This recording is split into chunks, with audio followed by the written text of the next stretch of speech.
नमस्कार प्यारे साथियों।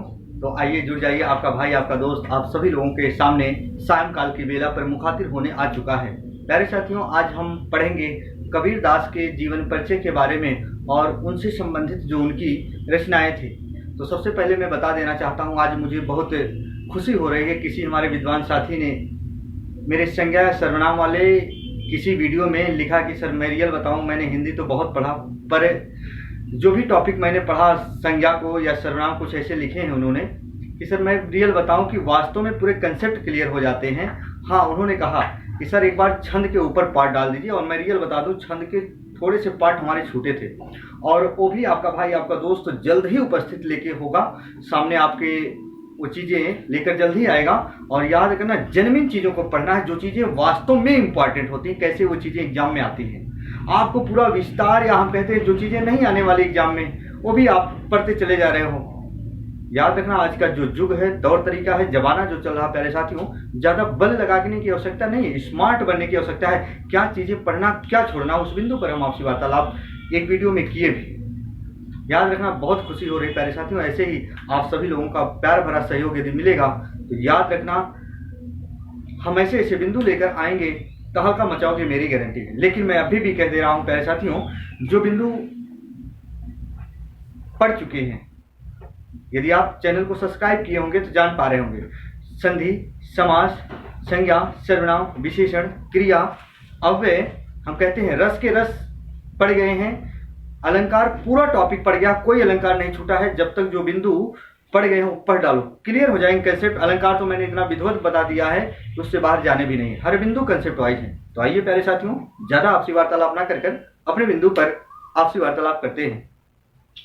प्यारे साथियों, आज हम बात करेंगे कबीर दास के जीवन परिचय के बारे में। हालांकि जीवन परिचय तो नहीं पूछा जाता, उनकी रचनाएं आती है।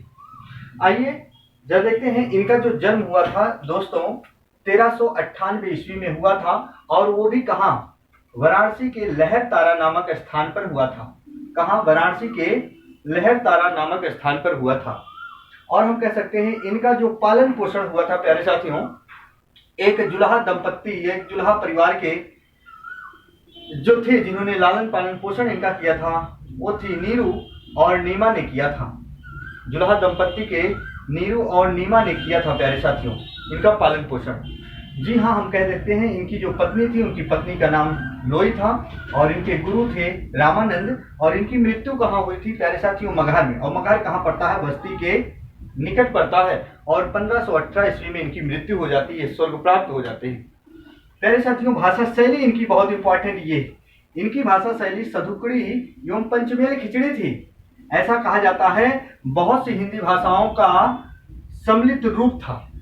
ये जो भाषा प्रयोग करते थे, बहुत सी भाषाओं का प्रयोग करते थे हिंदी भाषा में, जो भी भाषाएं आती हैं। याद रखना, उसीलिए बहुत सी सारी भाषाओं का इन्होंने प्रयोग किया एक में, उसीलिए इनकी जो भाषा शैली है सधुकड़ी एवं पंचमेल खिचड़ी कहा जाता है।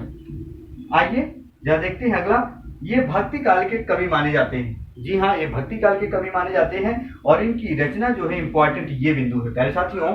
याद रखना, जैसे कि सभी विद्वान साथी और ऋषि बहनों को ये पता होता है कि साखी, शब्द, रमैनी, बीजक, यानी बीजक, साखी, शब्द, रमैनी।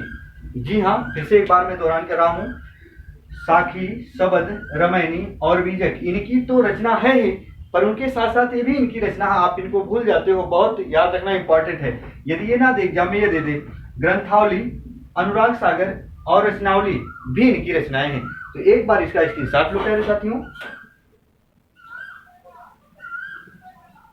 जी हाँ, तो फिर हम नेक्स्ट दिन मिलेंगे, नाना प्रकार के ऐसे रचनाएं लेकर आते रहेंगे प्यारे साथियों। लेकिन जो बिंदु पढ़ चुका है, मेरा आपसे अनुरोध, बार बार मैं कहता हूँ, पढ़ाई को रेगुलर प्रॉपर वे में करो, नहीं तो इसका खामियाजा याद रखना आप भी नहीं, हम हमारे सभी परिवार भुगतेंगे।